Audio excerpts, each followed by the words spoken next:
Je vous remercie, Dr Amadou Sall, administrateur général de l'Institut Pasteur de Dakar. Monsieur le Président, Dr Sy, Madame le ministre de la Santé, de l'Action sociale, Mesdames et Messieurs les invités, Monsieur le délégué général au pôle urbain de Diamniadio, Monsieur le ministre directeur de cabinet du Président de la République, distingués invités en vos rangs, grades et qualités.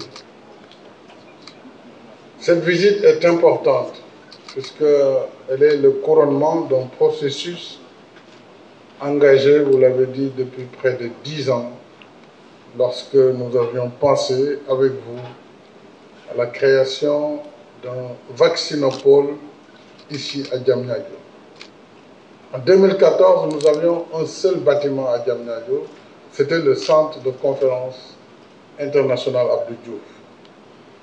Et nous avions voulu que l'Institut Pasteur de Dakar puisse disposer d'espace pour sa recherche, développement, mais également pour la production.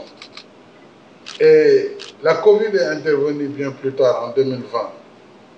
Et cela nous a aussi donné l'opportunité, après avoir constaté que l'Afrique n'était pas préparée à faire face aux pandémies comme la Covid, qu'il fallait agir sans tarder sur la souveraineté pharmaceutique, sur la production de vaccins au Sénégal. Il faut rappeler toutefois que l'Institut Pasteur de Dakar produit des vaccins anti-amaril, donc contre la fièvre jaune, depuis déjà 1937. Depuis 1937.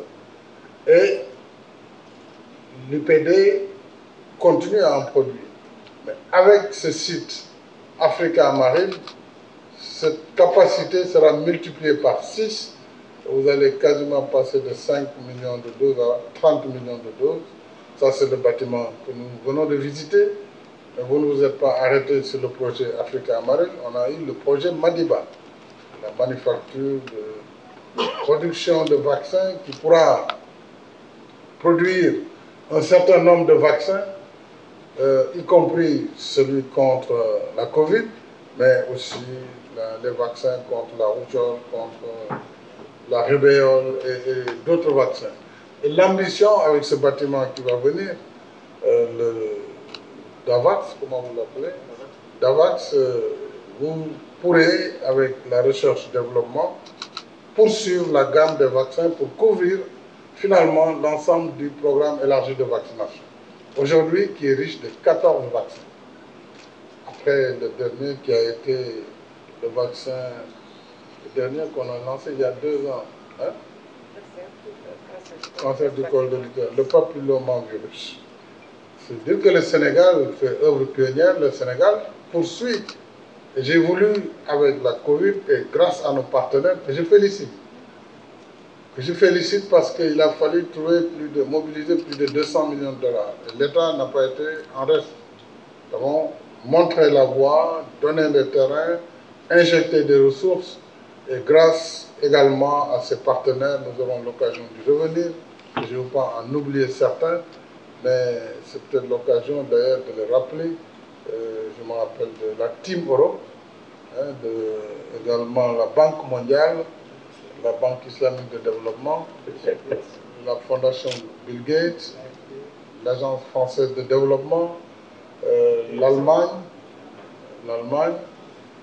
les Américains. Donc, vous voyez, c'est une gamme variée de partenaires qui ont accompagné le Sénégal et l'Afrique dans ce contexte pour nous permettre d'avoir notre souveraineté pharmaceutique. Et depuis lors, nous avons créé l'autorité de régulation et de réglementation pharmaceutique. Autorité de réglementation pharmaceutique qui va accompagner la production de vaccins et qui aura toutes les certifications au niveau de l'OMS.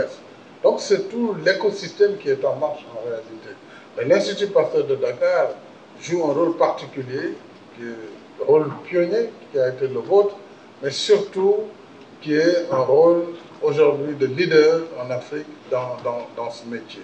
Je salue bien sûr l'IRSF, le professeur Mboup, il n'est pas là, mais J'ai également beaucoup apprécié la contribution de cet institut de recherche biomédicale et d'analyse et je salue surtout la mobilisation des universités sénégalaises aux côtés de nos laboratoires de référence et en particulier aux côtés de l'Institut Pasteur. Et tout cela n'a pas été possible n'eût été le leadership et les grandes capacités managériales du docteur Amadou Sall, reconnu de par le monde par son professionnalisme, son intégrité, mais également par ses capacités de meneur d'hommes et de femmes. Et je salue tout le personnel de recherche de l'IPD, tous les chercheurs, les médecins, les pharmaciens, les techniciens, les techniciennes, bien sûr, tout cela, Monsieur le Président également du Conseil, et naturellement notre ministre de la Santé et de l'Action sociale, docteur Marie-Khemesse Ndiaye. Ngom Ndiaye, allez. Marie-Khemesse Ndiaye.